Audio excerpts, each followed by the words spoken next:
You're listening to the Silver Creek Dragons podcast, where we celebrate learning, leadership, and community. I'm your host, Dr. Chad Briggs, School Superintendent.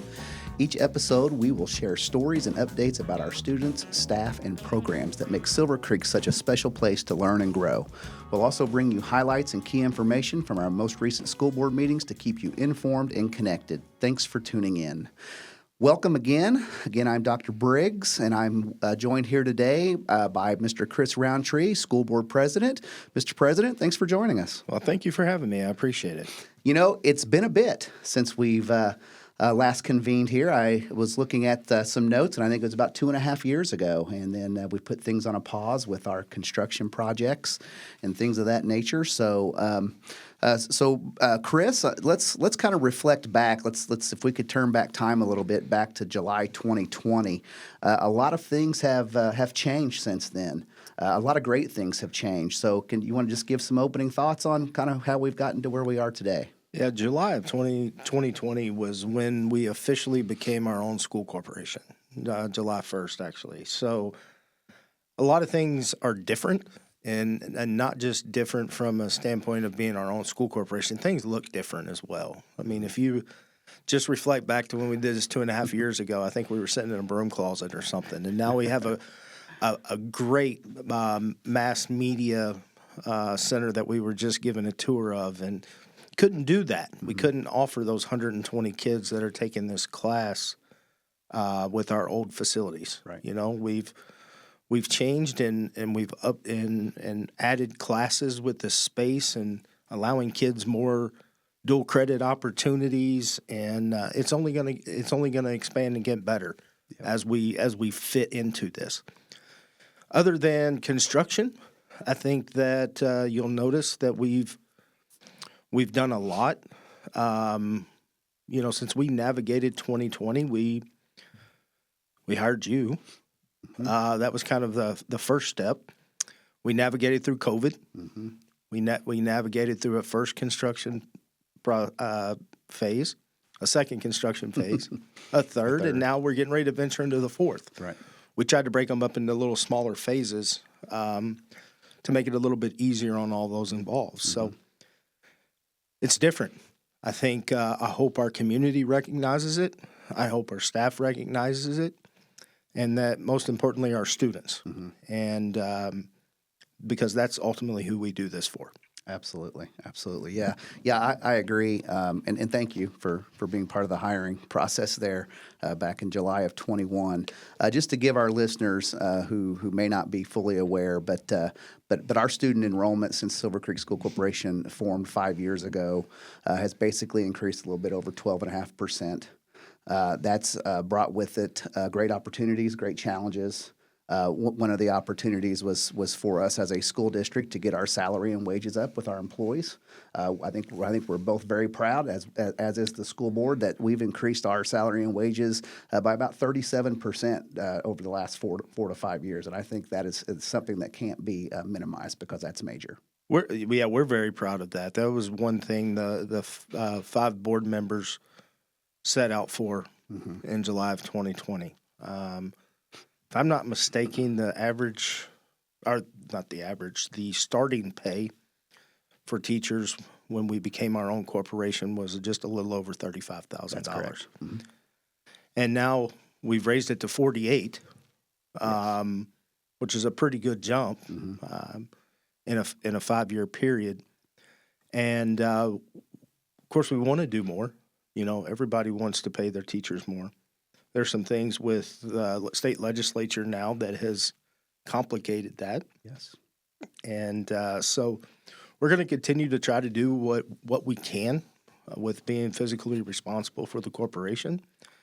But, you know, I think I can speak for the rest of the board, but I can tell you for me personally, we're proud of that. Mm-hmm. We're proud of what we've been able to do because it was well-deserved and long overdue. Right. Yeah, and that's one of those things that will never settle. It's one, as you mentioned, we want to do more, continue to do more, and we will as the budget allows. I just want to talk a little bit more about our facilities. First of all, we have great facilities throughout our district. Our 4 buildings are in great shape. Depending on the year, depending on class sizes, as far as grade level sizes, sometimes they could be cramped for space. But our buildings have been excellent in terms of their maintenance that we've been able to do. We've added some modular classrooms to help alleviate some of that stress of our capacity. But we've also been able to expand many programs for our students, and that's what it's all about. We're trying to prepare kids for what comes next, trying to prepare them for the future. And here at the high school, we've got our band, our broadcasting department, which we're in now, Project Lead the Way, our career academies. They've all been able to grow and expand with this most recent construction project. Yeah, and you look at it past just what our classrooms look like and the standard facilities. When you go and look at what we couldn't offer students previously to what we can now, our very first show was Oklahoma, and earlier this year when we opened Shreve Auditorium. That was something that those kids and those theater directors and whatnot, they were having to put on a performance in an auditorium that was dilapidated. I mean, there's no other way to explain it. There was seats that couldn't be used. There was it was 10 times more cumbersome for them to set up a show and to perform a show. The audio wasn't what we have now. So when you couple theater with giving band their own dedicated space and choir their own space, and again, like what you have here in the media center, but man, you also look at our culinary arts program. Those are all career type learning environments that will serve kids far beyond what they're going to do between these walls of this high school. And, our career academies, Project Lead the Way is now its own little section of the building where they can do things that they couldn't do before. Right. I truly believe that the more that we can offer in high school is a better reflection of what the students can learn and make some career choices. Yeah, I agree. And before I forget, I want to thank Mr. Smith for having us in here today. Absolutely. And he was showing us around. It made me think of him in that literally seconds before we came in here to get started, he made the statement that, he's got 120 kids in here, and not only are they learning things and growing, but they're getting out and about. They're getting out into the school, beyond the school walls, and they're experiencing his curriculum, things that are going to help them have a career, not only down the road, but immediately if they choose to do so. Yeah, and Dr. Briggs, the one thing I think we also have to consider, we've put a lot into our high school because that of course was the most outdated building that we had, and had almost double the capacity of what it was built for. But now we need to, we as we talked earlier, we're talking about another project construction phase, and that's something that we're starting the process of. We started and approved at the board meeting last night, and you'll probably talk about this a little bit later when we talk about the board meeting. We approved architect for our next phase. We have some really good, smart people that work for us. Yourself and Dr. Balmer, some consultants with our financial group that allowed us to make some money off of our bond money, and we did it the right way. We value engineered. We took a little flack that we were starting 6 months later than what we were originally supposed to on the phase in the construction of the high school. But we realized really quickly we needed to move on from our construction company. Yeah. And doing that allowed us to choose a contractor that would help us value engineer. And for those that don't understand that, it's a contractor that comes in and uses their skills and experience to say, you can get the same result if you do it this way, and it's going to cost you this much less. Yep. And we were able to do a lot of that in this building and put that towards, the savings of the project. And what it's done is it has allowed us to save, some millions of dollars. Significant. Yeah, that was a big deal. Yeah, and we'll take that $10 to $12 million we have left over, and we're gonna put it back into the corporation. There's still a lot of needs. we have needs for our high school. I mean, for our middle school and our elementary school. We want to start to do more STEM type programs with robotics, and that's been very big over the last 5 to 7 years. Yeah. As we are able to do that, and we create the space for them to be able to have these curricular activities in addition to the extracurricular activities, that's what you're going to see next on basically the next phase of construction. Yeah, that's a great bridge into, I had here on my notes, talk about what's coming up, what's on the horizon. And you're right, we still have needs. We're gonna start to address some of those needs. Some other needs that are not really necessarily needs, but challenges we have coming up. We have new Indiana high school diploma requirements for the class, I believe, of 28 or 29. But we're already here at the high school and middle school starting to make changes in order to help kids meet those requirements. We want to continue to increase our student performance. That's based on a plethora of data. Right now, we're moving in the right direction here in the last couple years. There's always room for improvement, but we've made great strides in our iRead scores, our math scores, our SAT scores, and our graduation rate, among others. And so that's always been a focus for us in any school. And we will continue to focus in on that, collecting our data, analyzing it, and responding to it. Yeah, I think that we talked about construction, and simultaneous to that, I think a lot of people don't necessarily understand that you can build something fairly quickly. But one of the other first things that we told you about when we hired you was we want to improve the curriculum aspect of it, and it took about a year or so of you coming in and getting your feet wet and learning our corporation and what we had and where we were. And right after that, that's why we decided to invest some money in 2 curriculum directors to start. It was it's hard to find a curriculum directors that can do everything from K to 12 because typically, curriculum directors are principals or teachers from their previous life, and they specialize in either K through 6 or 7th through high school, and we knew that's something we wanted to do, and we wanted to do it quickly. Quickly with something like that doesn't happen in months. No. It happens over the period of years, and I was so excited this year to see the steps that we've taken in the last 3 years of improving that. Because, as I said, that's not something that you see and realize in 1 year, or maybe even 2. But the steps that were taken and how much we improved our SAT scores at the high school. I read and I learn, and that was really refreshing to hear and to see. That's something really I don't think we saw before. And seeing that, I believe it was at the board meeting last month or the month before, was really a breath of fresh air. Well, and on that point, I think historically that's not something for whatever reason that was presented publicly. Correct. In a board meeting. And I've always said about test scores, we don't get too high on the highs and we don't get too low on the lows. We just keep going back to work the next day. And I think it's important that we are transparent and we have been and will continue to be with how we're performing, because that's why we're here. For our kids to learn, and we know our kids are learning, but we also need that measuring stick so that we can determine how much. Absolutely. And at what pace.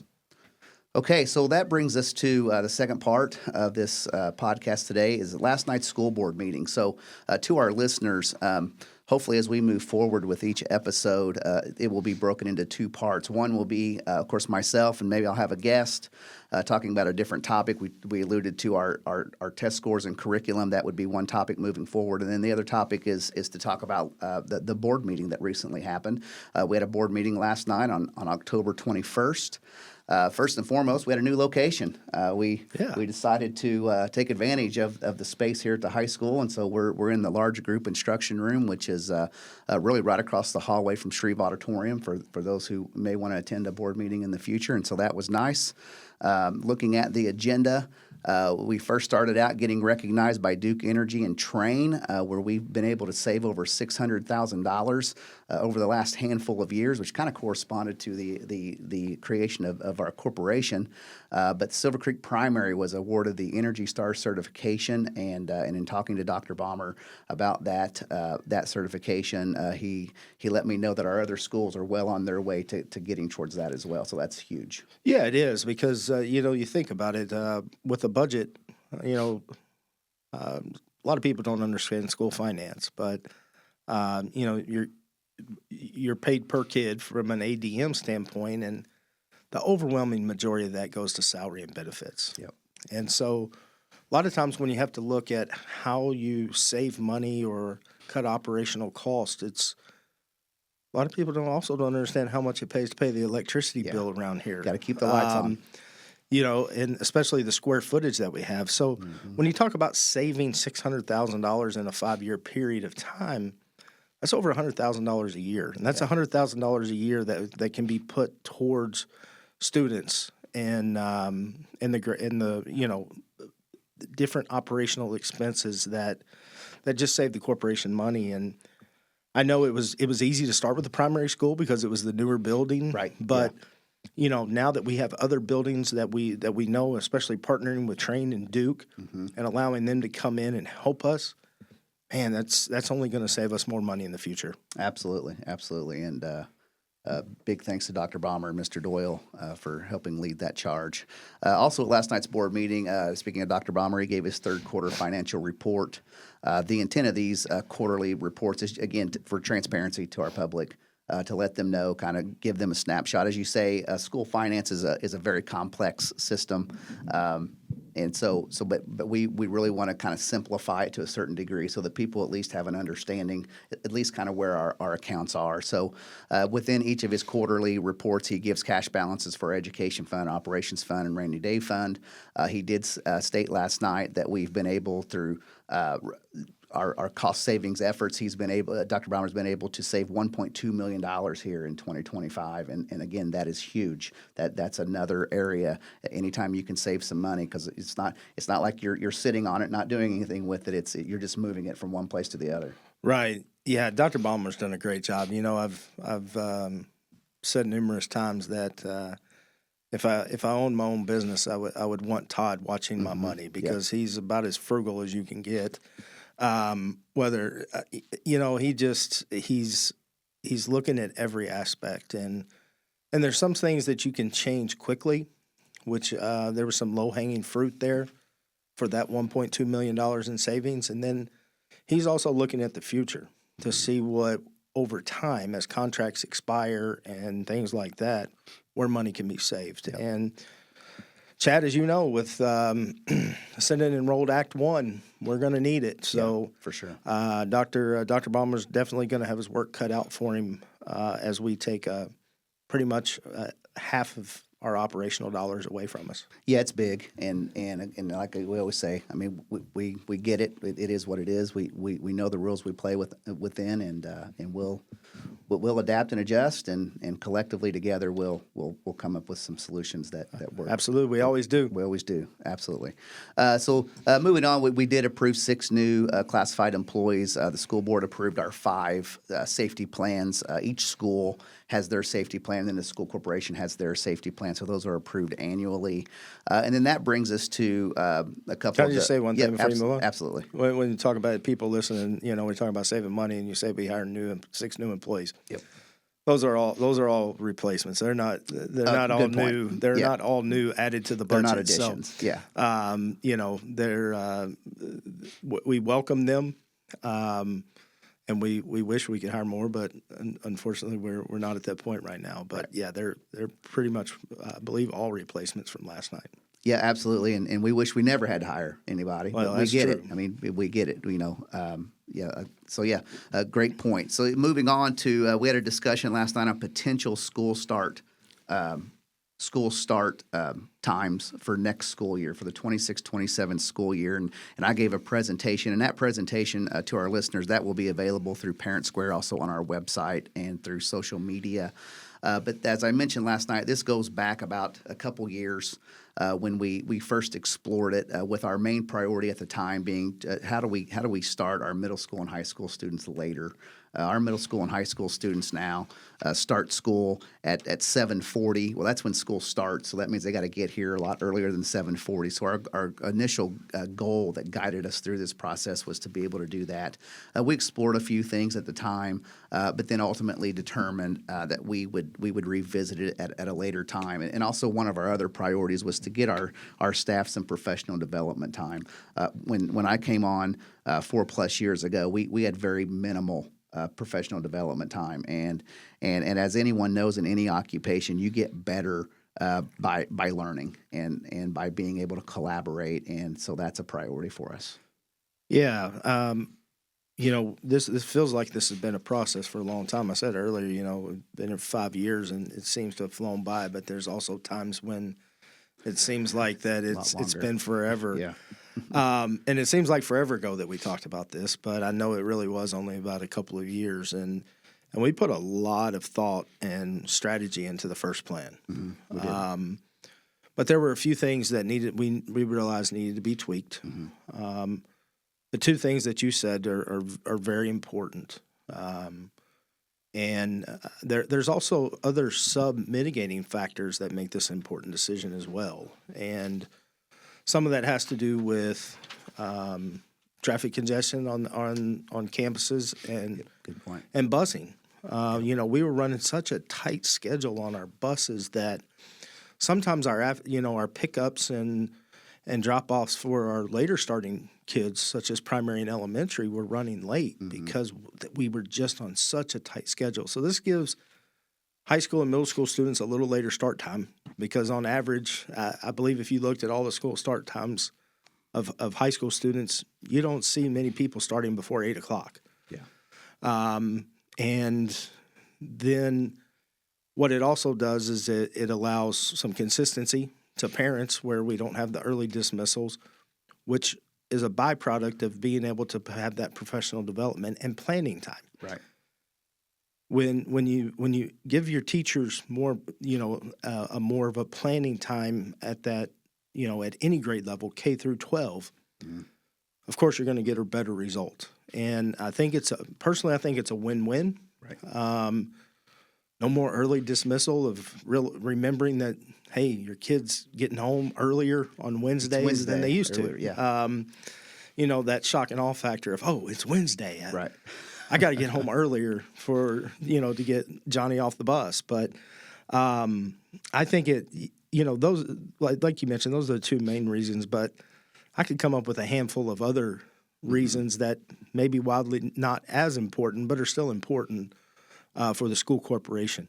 Yep, for sure. And on the early dismissal Wednesdays, most of us, many of us, all of us, we run on schedules. And if you even tweak that schedule, by 10 minutes, 5 minutes, 30 minutes, it's not uncommon for it to throw you off. And so yeah, as you mentioned there, one of our other priorities is if we can give our parents a more consistent schedule. And by shifting to the new schedule, should we go that direction in the fall of 26, we'll no longer have early dismissal on Wednesdays, and we'll also no longer have waiver days. And even though we have 3 waiver days throughout the year, but when you factor in other holidays and things of that nature, what you find is on any given month we might be out of school a couple times, and we know from a parent and family perspective that can create a hardship for some. So as we look at the proposed new schedule, basically.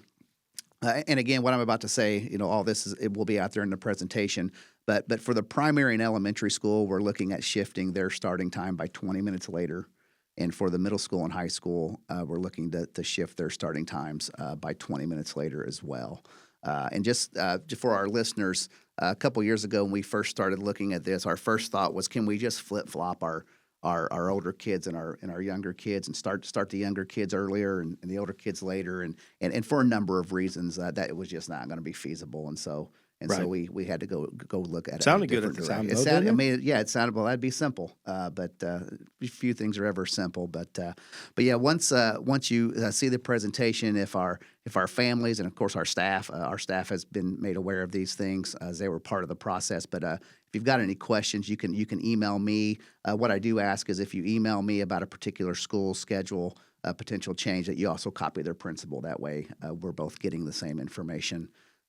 So that would be appreciative there. Yeah, and anybody that has those questions, I just recommend that you get them in sooner rather than later. I mean, I'm gonna implore our board to get this either approved or not approved by next board meeting. And the reason for that, and people say, well, what's the rush? Well, you got to give people time to plan. Yeah.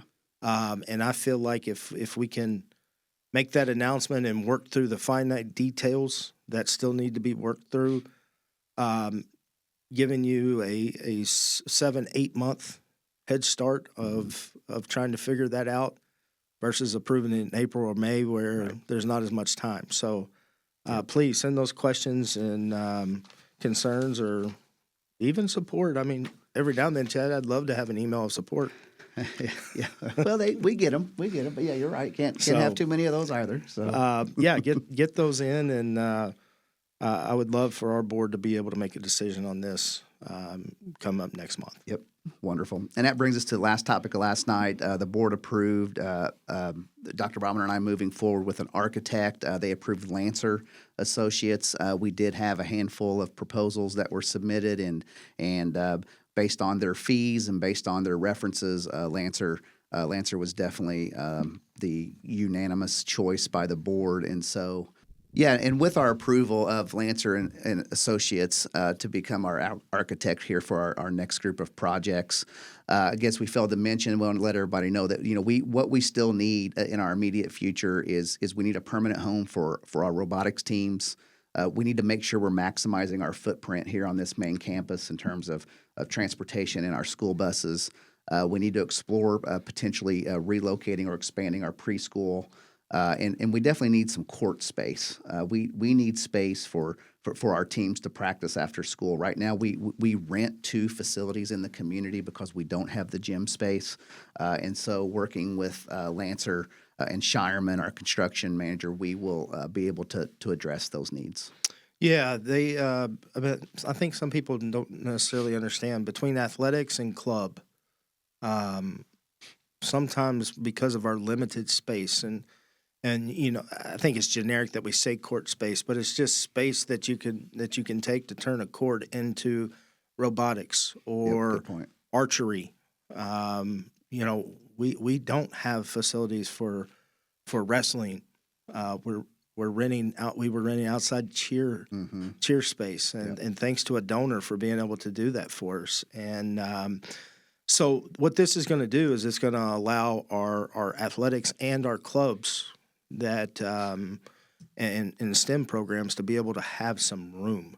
Right. Right now, I mean, Chad, I'm hearing from parents that we have teams and clubs practicing, starting practice at 8:30, 9 o'clock at night. Yeah. Just to be able and having kids out till 10 o'clock for a school event. Every night it's tough. It's a tough thing to answer. So this is it's not a want. It's a need. Right. And it's a need for everything from our elementary through our high school. Yeah, and I failed to mention, but we also want to expand our cafeteria at the elementary, and well, that's needed, and that's a glaring need, and so that'll be that way kids nice. Can stop having breakfast for lunch or lunch for breakfast. I guess is a better way to say that. Right.